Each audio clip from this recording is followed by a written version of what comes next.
अस्सलाम वालेकुम, कैसे हैं आप सब। होप्स हो के सब ठीक ठाक होंगे। तो आज हमारा नेक्स्ट डे है 24/8/21 और ट्यूसडे है। तो मैं सबको वेलकम करती हूँ अपने चैनल में बायो साइंसेस विद निदा। और अब हम अपना नेक्स्ट टॉपिक स्टार्ट करेंगे जो कि है इम्पोर्टेंस ऑफ क्लासिफिकेशन। तो आइए बिस्मिल्लाह करते हैं। ओके तो नेक्स्ट टॉपिक कल हमने जहाँ तक रीड कर लिया था उसके बाद से अगर हम देखें तो नेक्स्ट हमने पढ़ना है आज इम्पोर्टेंस ऑफ क्लासिफिकेशन। तो इम्पोर्टेंस ऑफ क्लासिफिकेशन अगर देखा जाए तो ये हमारी बुक में एक पैराग्राफ की शेप में दिया गया है जिसमें कि 2-3 बातें हैं जो कि डिटेल में लिखी गई हैं। उसमें फ़र्स्ट पे तो यही डेफिनेशन ही दे दी गई है अगेन कि we can the classification is a process in which organisms can be separated on the basis of their similarities and dissimilarities. So next जो हमने स्टूडेंट्स को करवाना है वो मैंने सेपरेट करके यहाँ पर पॉइंट्स की शेप में लिख दिया है। ठीक है, तो डियर स्टूडेंट्स आपने जो लर्न करना है, ये वीडियो टीचर्स के लिए भी है और स्टूडेंट्स के लिए भी है। तो स्टूडेंट्स आपने जो लर्न करना है इस पैराग्राफ में वो है importance of classification. Due to classification we can determine similarities and differences among organisms.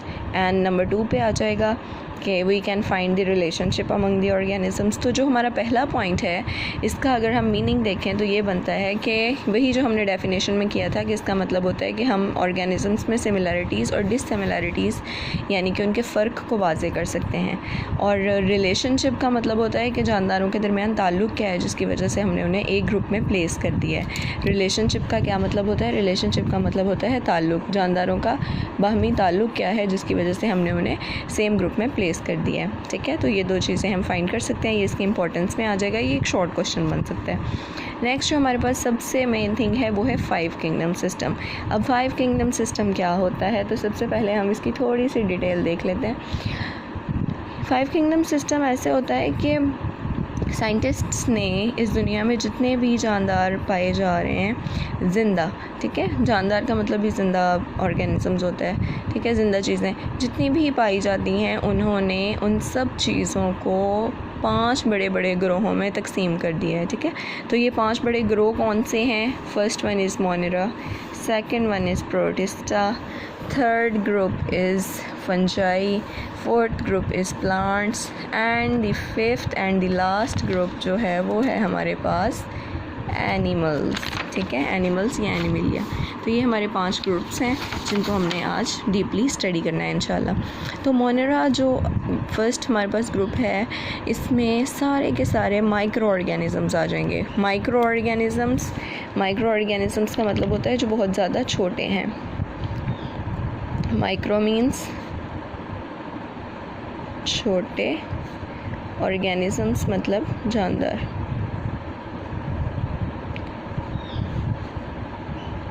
तो जितने भी छोटे जानदार हैं जो कि हमें दूरबीन या खुर्दबीन की मदद से नज़र आते हैं उन्हें हम इस ग्रुप में प्लेस कर देंगे। और ये मेड अप ऑफ 1 सेल होते हैं, एक सेल से बने हुए होते हैं। There structure is very simple, इनका स्ट्रक्चर बहुत ही सिंपल सा होता है। They can prepare their own food, ये अपनी खुराक को तैयार कर सकते हैं। और may be obtain it from the dead organisms, या फिर मरे हुए अजसाम से अपनी खुराक हासिल करते हैं। तो इसकी एग्जाम्पल में हमने पढ़ लेना है बैक्टीरिया, और ये सिंपल सी एक बैक्टीरिया की डायग्राम स्टूडेंट्स को अपने ड्रॉ करा देनी है। ठीक है, तो ये हमारा मोनेरा फर्स्ट किंगडम आ जाएगा। सेकंड किंगडम है हमारे पास दिया हुआ है प्रोटिस्टा। प्रोटिस्टा जो हैं ये पानी में पाए जाते हैं ज़्यादातर, फाउंड एवरीवेयर इन वाटर, पानी में तकरीबन हर जगह पाए जाते हैं। ये जो हमारे पानी पर काई वगैरह लगी होती है ग्रीन कलर की, ठीक है, तो ये सारी इसकी ही एग्जांपल्स होती हैं। अच्छा, तो Protista found everywhere in water may consist of 1 cell और मैनी सेल्स, की एक सेल पर भी मुश्तमिल हो सकते हैं। कुछ ऐसे भी प्रोटिस्ट्स होते हैं जो कि सिंगल सेल पर मुश्तमिल होते हैं, जिस तरह के बैक्टीरिया के एक सेल जो है वही पूरा जानदार है, जबकि समटाइम्स बहुत ज़्यादा सारे सेल्स भी मिलकर कोई ना कोई शेप इख्तियार कर लेते हैं, जिस तरह के एल्जी। ठीक है, तो अब इसकी एग्जांपल्स हम देखें। इसमें अमीबा आ जाएगा जिसकी हमने ये शेप ड्रॉ की हुई है, सही है। नेक्स्ट हमारे पास आ जाएगा पैरामीशियम।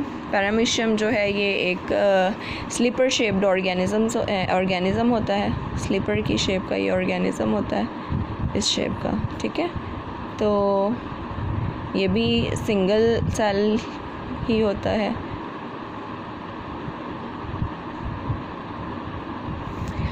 तो ये दोनों जो है अमीबा और पैरामीशियम, ये made up of one cell होते हैं। नेक्स्ट है एल्जी। एल्जी जो है ये हैव क्लोरोफिल, इसके अंदर क्लोरोफिल होता है। इसका मतलब होता है कि अपनी खुराक खुद तैयार कर सकती है पौधों की तरह। तो ये ग्रीन इन कलर होती है, वही जो उसकी मैंने बात की है कि पानी वगैरह पर काई लगी होती है, उसे हम एल्जी कहते हैं। नेक्स्ट है हमारे पास फंजाई। फंजाई किंगडम कौन सा होता है? ये जो हमारी ब्रेड्स वगैरह पर फफूंदी लग जाती है या रोटी पर या डबल रोटी पर, ठीक है। तो ये धागे की तरह के छोटे छोटे से फिलामेंट्स होते हैं, जिन्हें हम गौर करें तो फिर हमें ये नज़र आएंगे छोटे छोटे धागों की तरह के होते हैं ये, ठीक है। और कुछ जो हैं ये क्या उसे कहते हैं, ये नमी वाली जगह पर उगती हैं, जैसे कि खुम्बियाँ वगैरह हैं। खुम्बियाँ भी फंजाई का ही पार्ट हैं, यानी कि फंजाई ही होती हैं।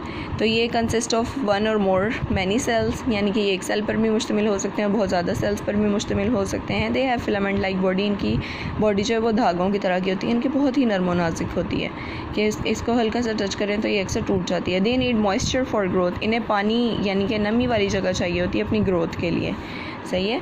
दे आर हिट्रोट्रॉफ्स, ये ऐसे होते हैं जो अपनी खुराक खुद तैयार नहीं कर सकते बल्कि नमी वाली जगह से खुराक लेते हैं। They absorb food from the place where they live, तो जहाँ ये ग्रो करते हैं या जहाँ ये उगती है वहीं से ये अपनी खुराक लेती है। इसकी एग्जांपल्स में आ जाएगा राइजोपस, यीस्ट और मशरूम्स, ठीक है। तो ये 3 इसकी एग्जांपल्स आ जाएंगे। ये हमने यीस्ट का एक स्ट्रक्चर ड्रॉ कर दिया। यीस्ट अक्सर किसे कहते हैं? खमीर को कहते हैं, जो कि डबल रोटी को फुलाने के लिए या अक्सर मैदे को फुलाने के लिए इस्तेमाल की जाती है। जब हमने कोई पीटा ब्रेड्स वगैरह बनानी हो या फूली हुई रोटियां या अक्सर नान वगैरह बनाने हो तो उनमें ये यीस्ट इस्तेमाल होती है, जिसे हम खमीर कहते हैं। तो खमीर जो है वो फंजाई की ही एक टाइप है।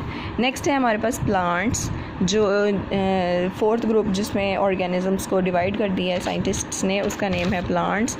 और प्लांट्स जो है ये made up of more than one cell होते हैं। ये एक सेल से ज़्यादा सेल्स पर मुश्तमिल होते हैं, यानी कि बहुत ज़्यादा सेल्स पर मुश्तमिल होते हैं प्लांट्स, ठीक है।